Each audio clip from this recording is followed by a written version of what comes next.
എപ്പോഴും നോർത്ത് ഇന്ത്യയിലെ കുറ്റം മാത്രം പറയാൻ നിനക്കൊള്ളാടെ എന്ന് ചോദിക്കുന്നവരുടെ മുന്നിലായിട്ട് ഇതാ ഞാൻ പ്രസന്റ് ചെയ്യുന്നു സൗത്ത് ഇന്ത്യയിലെ ഒരു വീഡിയോ ആണ്. എല്ലാവരും ഈ സാധനം കഴിച്ചിട്ടുണ്ടായിരിക്കും. സുഹൃത്തുക്കളെ, നിങ്ങൾ ഈ കാണുന്ന സാധനമാണ് തേൻമുട്ടായി. എനിക്ക് പണ്ട് സ്കൂളിലൊക്കെ കിട്ടിക്കൊണ്ടിരുന്ന തേൻമുട്ടായിക്കാളും ചെറിയ ഡിഫറൻസ് ഈ തേൻമുട്ടായി കൊണ്ട് ഇതിന്റെ കളറിൽ ചെറിയ വ്യത്യാസമുണ്ട്. പക്ഷേ ഇതേ സാധനം ഇതേ റോസ് കളറുള്ള തേൻമുട്ടായി ഞാൻ പലപ്പോഴും മാർക്കറ്റിൽ കണ്ടിട്ടുണ്ട്. അപ്പൊ ഇതേ കളറുള്ള തേൻമുട്ടായി മാർക്കറ്റിൽ നിന്ന് വാങ്ങിച്ച് കഴിച്ചവർക്കെല്ലാം എന്റെ ഹർഷവാദ്യങ്ങൾ.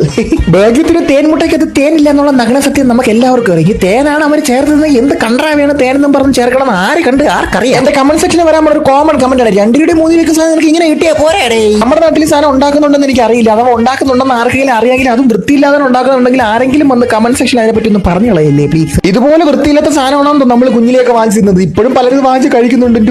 പിന്നെ നോർത്തും സൗത്തും നമ്മൾ കമ്പയർ ചെയ്യണമെങ്കിൽ ഈ കൈയിട്ടിളക്കലും കാലിത്തെ കിണ്ടലും ഒക്കെ മാറ്റി എടുത്ത് കഴിഞ്ഞാൽ പാത്രങ്ങളൊക്കെ സൗത്തുകളിൽ കുറച്ചുകൂടി വൃത്തിയാണ് തോന്നുന്നു. ഉദാഹരണത്തിന് ഈ സാധനം ഉണ്ടാക്കണമെങ്കിൽ നോക്ക്, കുറച്ചുകൂടിയൊക്കെ മാന്യത അവർ കാണിക്കുന്നുണ്ട്. പക്ഷേ അതിന്റെ കളറൊക്കെ കണ്ടു കഴിഞ്ഞാൽ നമ്മൾ ഇനി വാങ്ങിച്ച് തിന്നുപോലെ കാണാൻ എന്തൊരു ഭംഗിയോ കൊതിയാവണം.